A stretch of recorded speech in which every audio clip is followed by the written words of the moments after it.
Hello, hello, hello. Welcome to my YouTube channel. This month's clip is about how to use the overhead press exercise to help you with spine strength. So I'm kind of coming from a spine strength for osteoporosis point of view here. And the spine, it's a hard set of bones to get to. You can't directly, or not easily, and practically you can't directly load the spine bones. So to get the spine bones healthier and more robust and more strong, really you've got to get to exercises that work into the back of the body and work the muscles that attach into the spine. So deadlifts a classic one, lat pull downs, dead hang, but you can also use overhead press.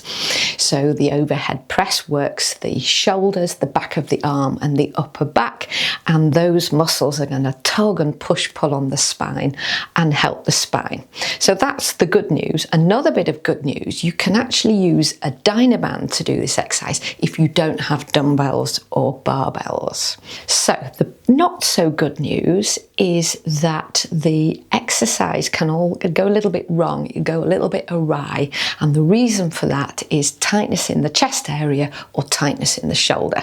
So I'm going to go over the exercise, go over where it can go wrong, and give you some workup things to get yourself more open and flexible so you can do the exercise really well. Lastly, if you have, say, frozen shoulder or impingements so that you can't do this kind of shape, then I'm going to give you some nice alternatives that you can use instead.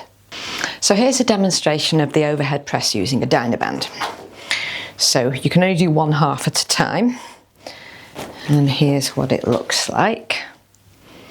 And I'm just going to turn around so you can see it from side on.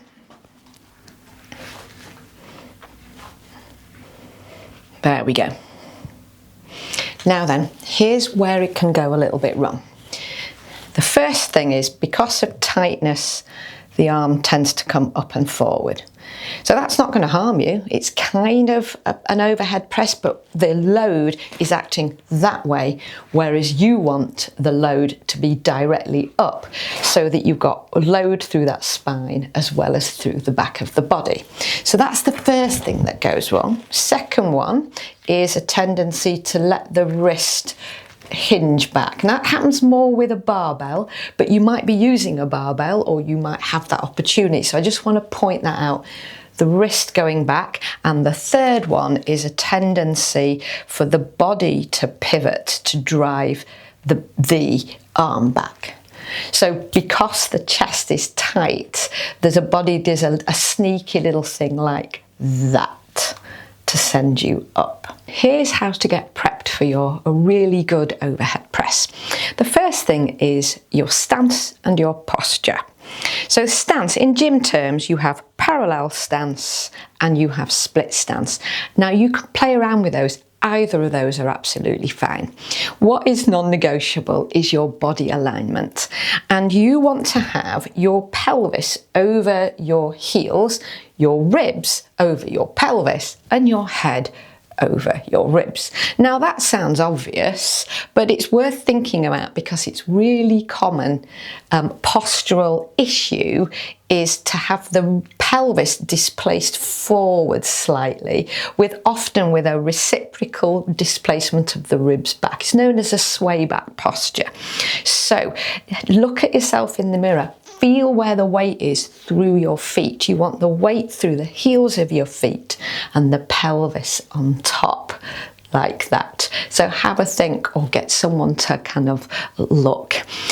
Rib cage over the pelvis. And of course, I say of course, but a lot of us have a head forward position. So glide your head, give yourself a double chin, bring your head back on top of your body.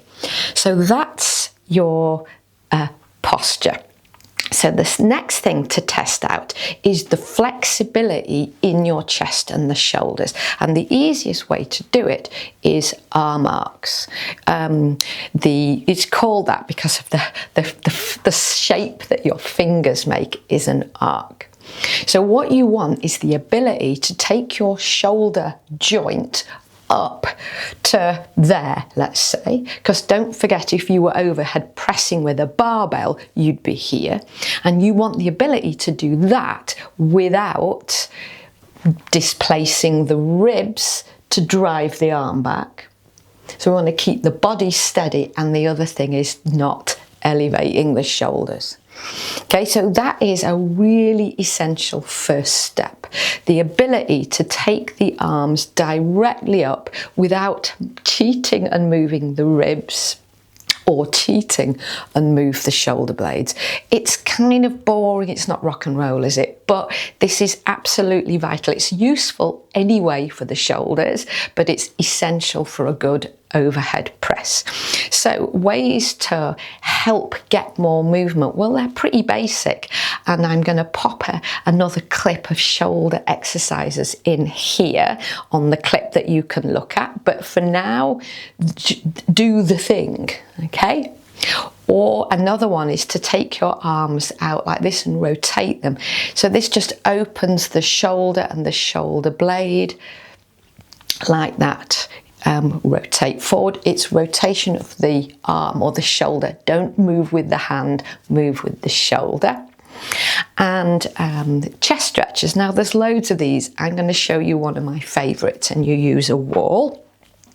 So there's me with my parallel stance. I got my bent elbow against the corner of the wall. You actually need a wall corner. It's a bit more specific than the wall. And then just allow you to lean forward relative to the chest. This is a chest stretch. So there's my chest stretching. Now you've got a big chest muscle and a little one. So coming forward relative to the arm is a chest stretch, and it's quite sharp. Again, don't displace the ribs or the pelvis or the head. The body moves forward in space, again with that good alignment. Part two of your chest stretch, you've come forward and you're stretching, and you're slowly and carefully turning your rib cage away from the stretch. That is a stretch for pectoralis minor. The big pectoralis major is directly forward. You can have a straight arm, but you need less space if you bend your elbow. Obviously, make sure you do both sides. We've done a chest stretch, we've done a shoulder mobilizer, and here's a shoulder blade mobilizer, and it's shoulder blade circles. It seems like nothing, again, not rock and roll, but this is really useful stuff. Shoulder blades up, back, down and round, and you can do both directions. Never underestimate the value of a shoulder blade circle. So as I say, these things are functionally useful in and of themselves for the body in general, but for your overhead press. If you are confident that you can get your shoulder joint up here without displacing anything else, the next thing, do a dummy run. Now, dumbbells are actually useful here because they're technically easier to use. So I'm just going to show you with this lightweight one. So have the arm like this and just go up and down, and what you're looking for is the ability to keep that arm in line with your body and not do the stuff, okay? If you are displacing, then I would go back and do your prehab exercises. But if you're okay with the dumbbell, then you can, or if you're just pretending with just an arm, you might be after the Dynaband one because you haven't got dumbbells. You can just practice with just the arm. If you've cracked that, then next move on to your Dynaband version. So here we go with the Dynaband version. So put your foot under the end of the band. Get to your preparatory position, turn round and look at where your elbow is. Okay, and then you're going up and down. Go smooth, go steady. Think about your ribs, think about your head. And you'd be amazed if you got the shoulder flexibility at how easy you can act against that load. So to make the exercise more efficient, better for you, then come up and do what's called an isometric hold at the top. And that's fantastic. So the isometric hold is static. There's tension in the body, but there's no movement in the muscles. Because that tension is actually acting on the spine kind of north to south. So really, really good for spine strength. The other thing is come down slowly. Don't let the elasticity of the band win. You're in charge. Slowly up, ideally hold, and slowly down. It takes a long time because you've got to do, well, you can do both at once, but I'd focus on one side at a time and go big, go slow, go steady. Maybe see if you can do 8 per side. Finally, if you have osteoporosis but you've got shoulder issues, and that is so common for the two things to appear together because so many of us have got shoulder issues. Well, here's 3 things that you could consider. The first one is a reverse fly. So you don't need dumbbells for this. You could just use the weight of your arms. Food cans can be, you could get half kilo cans, but they're quite hard to hold, but give it a go by all means. So you're going to have a hip hinge. So you've got load through the spine because you're coming down in this hinge position. Then you've got your 2 arms and you're coming up to a straight arm and down. At the end of this clip, I'll put another clip for you about hip hinges and some little watch points for that rather than put them here. But that's going to get load into your spine, but you're loading with the shoulder doing something different, so it might be more accessible for you. That's the first thing. The second thing, this is niche if you do have dumbbells or maybe you're working in the gym, and that's a bent over row. So I've got my Pilates Wonder chair here. Desk would work. So you're leaning forwards and supporting you on the, actually I've got my legs around the wrong way, although the legs aren't that significant. So I've got a split stance, I'm leaning forward, and crucially I've got support through one hand.